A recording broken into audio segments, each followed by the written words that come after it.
Hello বন্ধুরা, কেমন আছো সবাই? আশা করি তোমরা সবাই খুব ভালো আছো। আমরা খুব ভালো আছি। রিমঝিমডারির নতুন একটি ব্লগে তোমাদের অনেক অনেক স্বাগত। আজকে তোমাদের দেখাচ্ছি চলো কেদারনাথের বর্তমান পরিস্থিতি। এই যে দেখতে পাচ্ছ, এই ভিডিওগুলো কিন্তু বেশ কিছুদিন আগে। তবে হ্যাঁ, এখন কিন্তু কেদারনাথের চিত্রটাই একদম আলাদা। এখন তোমরা দেখতে পাচ্ছ সোনপ্রয়াগে যে টিকিট কাউন্টার, সেইখানে এখানে রেজিস্ট্রেশন চেকিং হয়ে থাকে। তবে হ্যাঁ, এটা কিন্তু কিছুদিন আগের ভিডিও। তবে এখনের ছবিটা কিন্তু একটু আলাদা। খুবই ভারী বৃষ্টিপাতের জন্য পাহাড়ের চিত্রটা কিন্তু বদলে গিয়েছে। তোমরা হয়তো জানো যে উত্তরাখণ্ড এমনই একটা জায়গা যেখানে প্রাকৃতিক বিপর্যয় এমন কিছু অবাক করা ঘটনা নয়। যখন তখন যে কোনো রকমের প্রাকৃতিক দুর্যোগের সম্মুখীন আমাদের হতে পারে। আর বিশেষ করে যদি বলি বর্ষাকালের কথা, সেই সময় কিন্তু পাহাড়ের চিত্রটা একটু আলাদা থাকে। যখন তখন বৃষ্টি হয়, রাস্তাঘাট পিচ্ছল হয়ে যায়। তাছাড়া উত্তরাখণ্ডে রাস্তাঘাটে যে কোনো সময়ই ধস নেমে থাকে। এই যে দেখতে পাচ্ছ, এটা হলো সোনপ্রয়াগের বর্তমান পরিস্থিতি। বেশ জনবহুল জায়গাটা আজ কিন্তু একদম নিস্তব্ধ, নির্জন। আর একদম সামনে দেখতে পাচ্ছ, এটা হলো কেদারনাথ মন্দিরের একদম সামনে। আর এই জায়গাটাও তোমরা দেখে আন্দাজি করতে পারো যে কত ট্যুরিস্ট, কত ভক্ত, কত দর্শনার্থী প্রত্যেক দিন এখানে নেমে কেদার বাবার দর্শনের জন্য ব্যাকুল হয়ে যায়। তবে এই চিত্র কিন্তু সবসময় সমান থাকে না, কারণ রাস্তার অবস্থা সামনে দেখতেই পারছো। এটা হলো গৌরীকুণ্ডের ঘোড়াপাড়া, তার পরের রাস্তা। এখান থেকে মোটামুটি 1.5 থেকে 200 মিটারের মতো রাস্তা এই পরিস্থিতিতে রয়েছে। একদম সামনের রাস্তা ধসে নদীতে মিশে গিয়েছে। এই জন্য কিন্তু এখন বর্তমানে কেদারনাথের ট্রেকিং কমপ্লিট বন্ধ রয়েছে। একমাত্র রাস্তা হেলিকপ্টার, আর হেলিকপ্টারের টিকিট পাওয়া কিন্তু অতটাও সহজ নয়। আর বর্ষাকাল যেহেতু যে কোনো সময় যে কোনো জায়গায় কিন্তু এইরকম ধস নামতেই পারে, তাই এই সময় কেদারনাথ যাত্রা তোমাদের পক্ষে একটু বিপজ্জনক।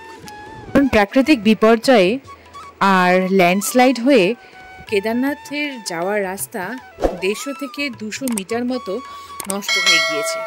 প্রচুর দর্শনার্থী, প্রচুর তীর্থযাত্রীরা কেদারনাথেই আটকে পড়েছিলেন। তাদেরকে সেখানকার প্রশাসন থেকে উদ্ধার করে নিয়ে আসা হয়েছে।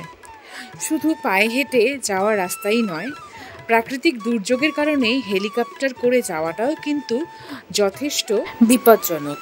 এছাড়াও হেলিকপ্টারের পরিষেবা বর্তমানে চালু থাকলেও কিন্তু যেহেতু আবহাওয়ার পরিস্থিতি খুবই খারাপ, সেই জন্য মাঝে মধ্যে হেলিকপ্টার পরিষেবাও বন্ধ থাকছে। এখন মন্দির চত্বরটাও এতটাই নিস্তব্ধ যেন মনে হয় যে চারিপাশে সব কিছু খা করছে। তবে এই রকম পরিস্থিতি কিন্তু সবসময় থাকে না। এই জায়গা, মন্দির চত্বর সব সময় জনবহুল এবং প্রচুর দর্শনার্থীদের ভিড়ে ভর্তি থাকে। তবে হ্যাঁ, এখন কেদার বাবার মন্দির চত্বরটা এতটাই নিস্তব্ধ যেন মনে হয় কেদার বাবা স্বয়ং নিজে ধ্যানে বসেছেন।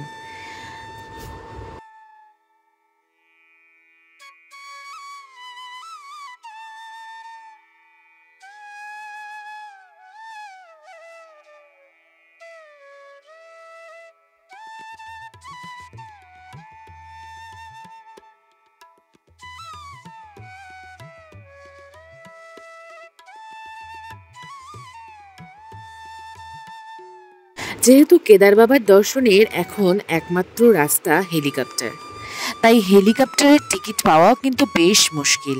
হেলিকপ্টারের জন্যও প্রচুর ভিড় রয়েছে।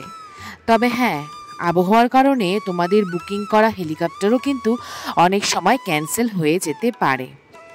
তাই খুব একটা রিস্ক না নিয়ে আমি বলবো তোমরা আরও 2-3 মাস পরেই টিকিটটা কাটো, তাহলে তোমাদের হয়তো ট্রেকিংয়ের রাস্তাটাও ক্লিয়ার হয়ে যাবে।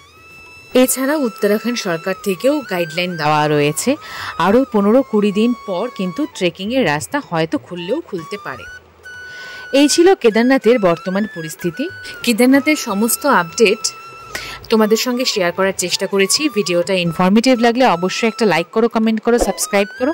তোমাদের একটা সাবস্ক্রিপশন, একটা লাইক আমার ভিডিও করার এনার্জিটাকে আরও বাড়িয়ে দেয়। আরও নতুন নতুন জায়গার ভিডিও নিয়ে তোমাদের সঙ্গে আবার হাজির হয়ে যাব। আমার চ্যানেলের সঙ্গে থেকো।